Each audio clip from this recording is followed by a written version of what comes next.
Hi, I'm Dianemarie Collins, and you have entered the DM zone. I am visiting today with Roger Seiler, and we are at his home in his writing cave in Upper New York. Welcome, Roger. Thank you. I want to talk about, you were not born in Alaska. The story of the book, Master of Alaska, is because of your father. And how did you get to Alaska? You were very young. Yep, that's right. Dad was an engineer for the government designing military airfields during the war. And he was one of the engineers working on Andrews Air Force Base in Washington. And he saw on the bulletin board a posting for his same kind of job up in Alaska. And the one thing Dad knew was the fishing in Alaska is fantastic. So a big fisherman, huh? So he wanted that job. But my mother is from Puerto Rico. Okay. And he knew that Alaska, Puerto Rico. He was not going to mention fishing at all to her. So his pitch to Mom was, he says, you know, dear, the Japanese attacked Alaska. And if I go up to Alaska and design airfields up there, I'll be making a direct contribution to the war effort. And it'll only be for 2 years, dear. She bought it hook, line, and sinker. With that fishing analogy there. That's right. So off we went to Alaska. I was 3. Okay. And obviously your mom adapted, because to me, coming from Puerto Rico, I'm from a nice warm climate too. Alaska must have been quite an eye-opener for her. Oh, it was. And but she loved her man, so she learned to love Alaska. And she was her hobby was flamenco dancing, and so she entertained the troops up there in Anchorage at the USO doing, flamenco dancing. That's wonderful. And I used to watch her doing that. And no flamenco dancing for you, though. No. Your dad had a different. I was going to say your dad had a different idea. He didn't dance at all, right? But anyway, what Dad was interested in was he wanted to make a man out of me by the time I was 7. 7. So he was taking me on camping trips year round. And including in the middle of the winter when it was 10 below zero, and we'd go out ice fishing. And now, how did you get there? Because your dad was a pilot, wasn't he? That's right. After he got up to Alaska, he learned how to fly, because that was the best way to get to the best fishing. So so we flew out this little 2-place airplane and landed on the ice. And I can remember we would be in this little pup tent out on the ice, and we're getting ready to climb into our sleeping bags, and we had a little kerosene lamp, and I can remember Dad looking at me with this big grin on his face saying, "Isn't this fun?" And all I could think of was how much warmer I would be if I had been back home in Anchorage with Mom.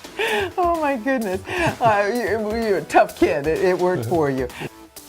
I understand your journey in Alaska began in Anchorage. Well, that's true. Dad was based in Anchorage and was sent from there all over Alaska to work on airfields. And so we were there from 1944 until 1950.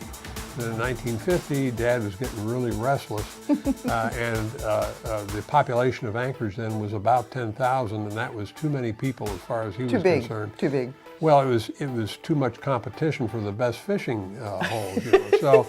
So we moved out onto the Alaska Peninsula to a little town called King Salmon, and there was an Air Force base there and a dew line station and all that, but fantastic fishing. And one of the first things Dad did with me was teach me how to catch a king salmon, and eventually I became a king salmon fishing guide.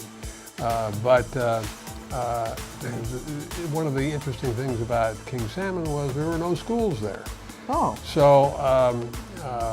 You mean in the little town, the burb of King Salmon? Right. Okay. No school. As opposed to the fish. I was trying to get my story straight here. Well, there were plenty of schools of fish, that's for sure. That was the only kind of school there was. Confused. Schools of fish, but no schools for kids. So I had a correspondence course, but my folks were too busy running their business to homeschool me. So they hired a lieutenant from the Air Force Base to be my teacher. And he happened to be the head of the military police. This was Lieutenant Houston, I remember. And he would come into my bedroom at 10 o'clock in the morning, and he had a loaded .45 automatic strapped on and an MP arm band, and he would say, Roger, did you do your homework? And the answer, of course, was, yes, sir, yes, sir. And I understand you also learned actually to fly before you learned how to drive. Well, that's right. I got my my student pilot's license when I was 17, and might have been 16. No, I think 17. And so I'd actually been learning how to fly from my dad for a few years before that.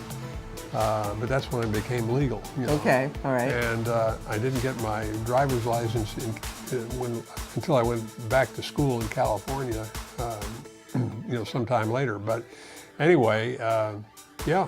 What did your? I love the story. What did your instructor tell you? Oh yeah, the instructor said, Roger, there are 2 rules that you must know to be a successful bush pilot. The first is, there are old pilots and there are bold pilots, but there are no old bold pilots. That's right.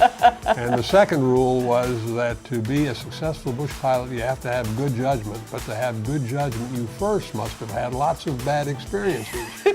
So for most of the bush pilots up in Alaska, that meant a lot of plane crashes that you managed to walk away from. You had one. Let's talk about that. Well, yeah, Dad and I went on a moose hunt.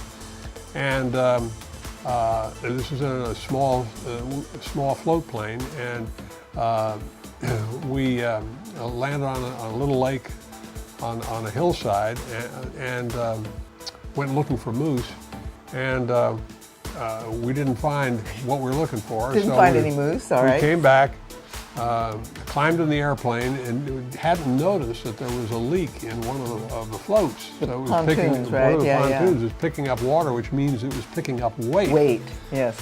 So when we went to take off, it took a lot more lake than we expected to get off, and then we weren't very high in the air when we hit a downdraft, and the downdraft brought us right down into the trees and bushes and crashed. Ripped off the pontoons, and the plane skid along on its belly and stopped on top of a little creek. And we come to a stop. Fortunately, neither of us were hurt. We could heard this gurgling of the creek, and so. That was one of your crashes, right? That was the beginning of being that's right. I had another. bold. I was a passenger in another one as well, but we won't go into that because that one was in California. Okay. Yeah. So that time we were sitting there, and the plane had no radio, so we had to count on. We did have a flight plan, so they know that we were missing, and we had flares, so we could shoot flares up. And so that night. A 4-engine airliner coming from King Salmon to Anchorage was flying right over us. We sent up a flare. They circled around over us, and so the radar would know where we were, And then the next morning we were picked up by a friend from King Salmon. Well, that's pretty exciting. Yeah. Hi there, I'm Roger Seiler, the author of this historical novel, Master of Alaska. And you can go on to Amazon.com and order it in either the paper or their ebook format.